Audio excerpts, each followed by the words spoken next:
1 year ago, I came to Davos and told you that our house is on fire.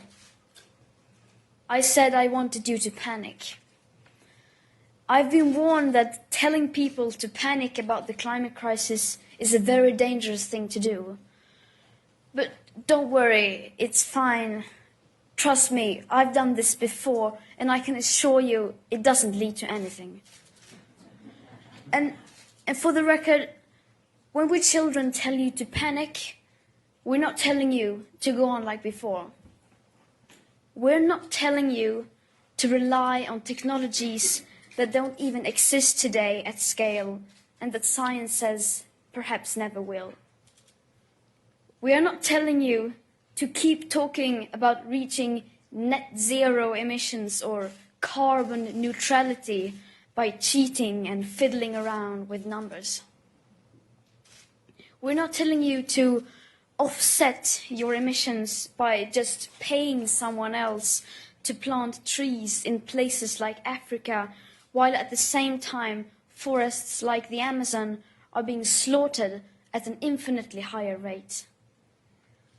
Planting trees is good, of course, but it's nowhere near enough of what is needed, and it cannot replace real mitigation and rewilding nature. And let's be clear, we don't need a low-carbon economy. We don't need to lower emissions. Our emissions have to stop if we are to have a chance to stay below the 1.5-degree target.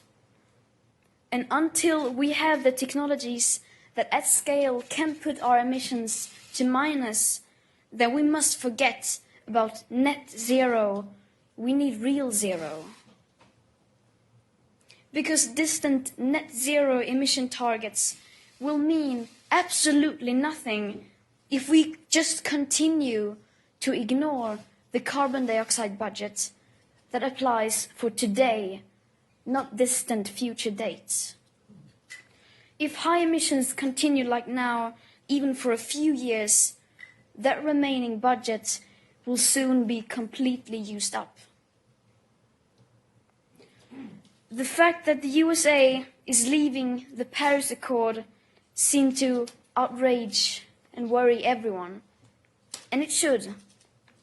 But the fact that we are all about to fail the commitments you signed up for in the Paris Agreement doesn't seem to bother the people in power even the least.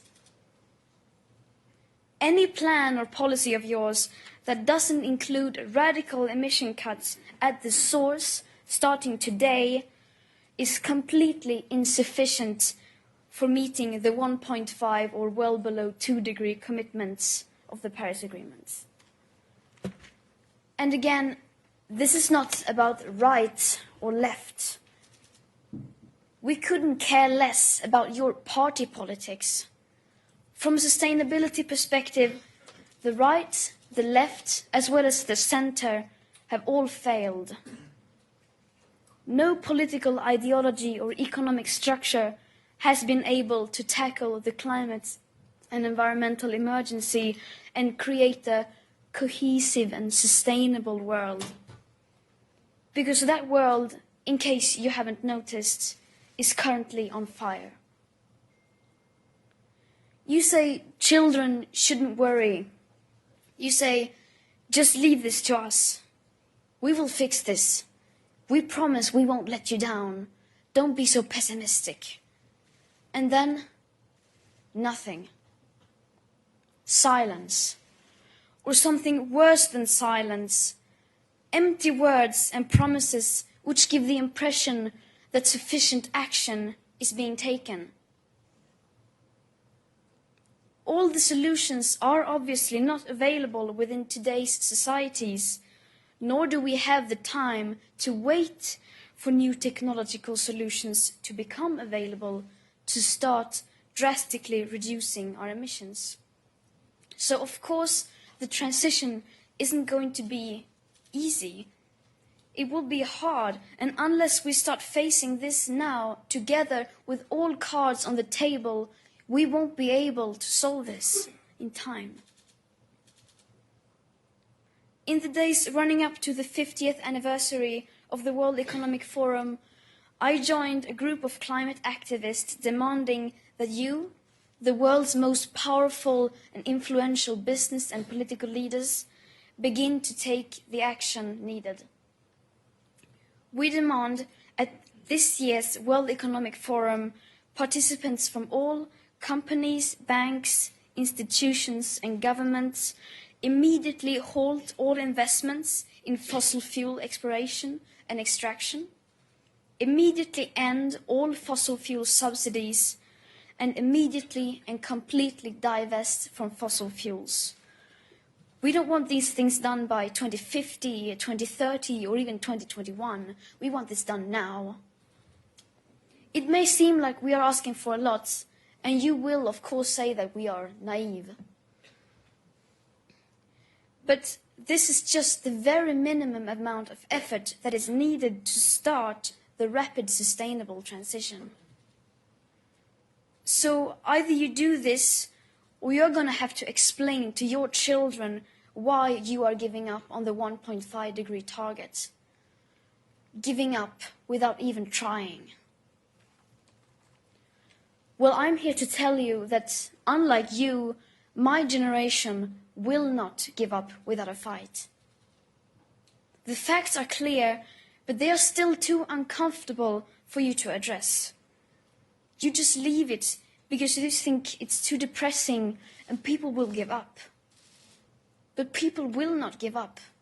You are the ones who are giving up. Last week, I met with Polish coal miners who lost their jobs because their mine was closed. And even they had not given up.